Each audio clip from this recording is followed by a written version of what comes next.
नमस्कार, insider live देख रहे हैं आप। चिराग पासवान पर अशोभनीय टिप्पणी किए हैं उनके चाचा। जी हाँ, उनके चाचा पशुपति पारस, कोई और विपक्ष का नहीं बल्कि एनडीए मोदी का परिवार, जो अपने सोशल मीडिया पर लगाते थे, हालांकि अब तो हटा दिए हैं और मोदी के हनुमान पे ही कमेंट करते हैं।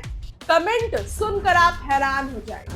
उन्होंने कमेंट किया, नचनिया गवैया। ये बातें चिराग पासवान के चाचा पशुपति पारस ने बोला है। हाजीपुर में जब वो पहुंचे थे तो वहां पर उन्होंने चिराग पासवान को, केंद्रीय मंत्री है चिराग पासवान, सांसद है हाजीपुर से, और इस तरीके की अभद्र टिप्पणी और कोई नहीं बल्कि उनके चाचा ने की। उनके चाचा ने उनको नचनिया और गवैया बोला है। इस बात पर चिराग पासवान के सांसद और उनके जीजा, उनसे जब ये सवाल किया गया कि चिराग पासवान को इस तरीके का बोला गया है, तो उस पर उन्होंने कहा कि बोलने दीजिए, टिप्पणी करने दीजिए। लेकिन इसके साथ ही विपक्ष जो सवाल उठा रहा है मंत्रिमंडल विस्तार पर, कैबिनेट एक्सपेंशन पर, उस पे उन्होंने मुंह तोड़ जवाब दिया है और ये कहा है कि एनडीए की सरकार बनने जा रही है, ये तय है, इसमें कोई संदेह नहीं है। विपक्ष को काम ही नहीं है। जब देखा जाता है कि एनडीए में सब कुछ ठीक चल रहा है तो विपक्ष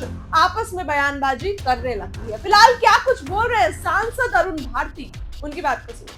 चिराग पासवान के चाचा है पशुपति कुमार पारस, क्षेत्र में जा रहे हैं और चिराग पासवान को लेकर बयान दे रहे हैं, नचनिया गवैया बोल रहे हैं और अपने बेटे को भी लॉन्च करना चाह रहे हैं। शुभकामनाएं हैं।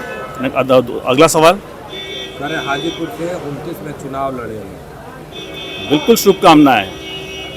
अगला सवाल। नचनिया गवैया कह रहे हैं चिराग पासवान को, खुद उनके चाचा। उनके विचार है, हाँ। उनको शुभकामनाएं उसके लिए। अगले सवाल पे चलते हैं। सर, 8 मार्च को तेजस्वी यादव माई बहिन महासम्मेलन करने जा रहे हैं। विधानसभा चुनाव से ठीक पहले इस तरह का आयोजन करने जा रहे हैं। फायदा होगा। देखिए, तेजस्वी जी का क्या क्या कार्यक्रम वो सोचते हैं, क्या करना चाहते हैं, एक बार जरा क्लियर करें।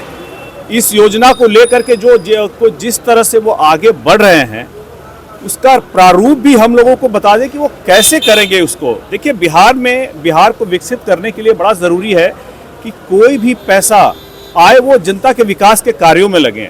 अगर वो ऐसी योजनाएं बना रहे हैं तो वो तो एक वक्तव्य बयान देकर के जनता को भ्रमित करने का काम करते हैं। वो इसका प्रारूप भी बताए कि वो करेंगे कैसे इसको, ये जानना बहुत ज़रूरी है।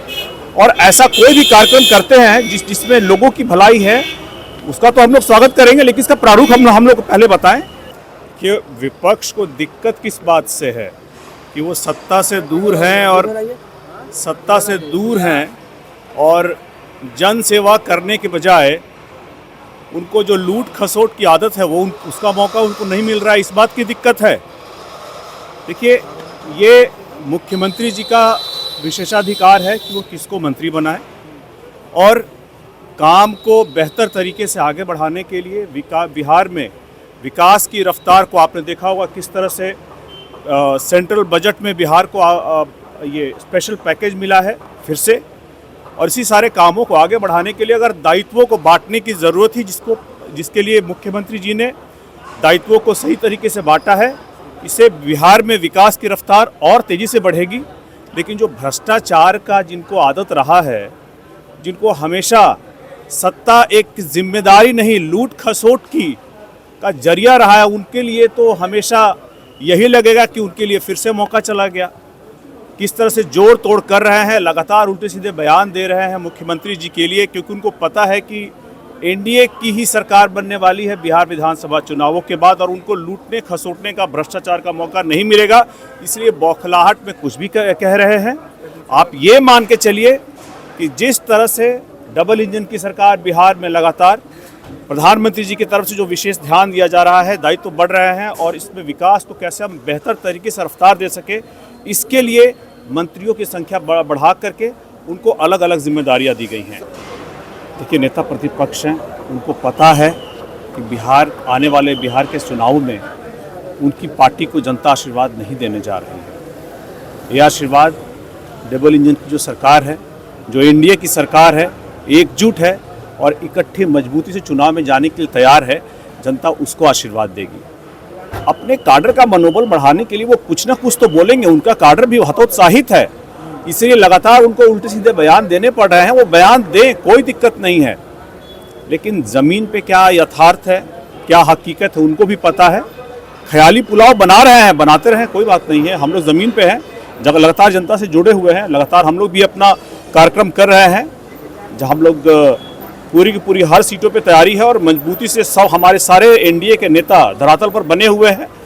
वो सिर्फ ट्वीट कर रहे हैं, करने दीजिए ट्वीट, हम लोग जनता के बीच में जाके अपना काम कर रहे हैं।